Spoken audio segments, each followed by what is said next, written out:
Y hola, ¿qué tal? Hoy les traigo un nuevo video por el canal y esta vez voy a enseñarles cómo elegir una aplicación predeterminada para nuestros archivos, ¿ok? Por ejemplo, si queremos abrir una imagen o un determinado programa que abre imágenes, entonces a veces tenemos varios y queremos elegir uno solo, no para que nos aparezca un mensaje donde tenemos que seleccionar cada vez que vamos a abrir. ¿Cómo se cambia esto? Vamos aquí a la imagen, en este caso voy a elegir esta imagen. Lo que vamos a hacer es clic derecho. Por defecto viene con la aplicación de la misma computadora y le damos aquí donde dice abrir con.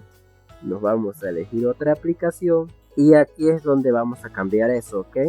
Por ejemplo, ahorita lo podemos abrir con foto y es la predeterminada, ¿verdad? Entonces nosotros podemos decirle, bueno, yo la quiero abrir con un navegador, yo qué sé, voy a abrirlo con Opera, ¿verdad? Entonces yo le digo aquí donde dice siempre, entonces ya lo abrí con Opera, ya aquí puedo ver la imagen con Opera y cerrar esto y decimos otra vez clic en otra imagen y automáticamente me abre en Opera. Y así ocurre con todo tipo de archivo, ya sea por ejemplo, que puede ser un video. Otra cosa, esto va a depender del formato, ¿ok? Si es una JPG, si es una PNG.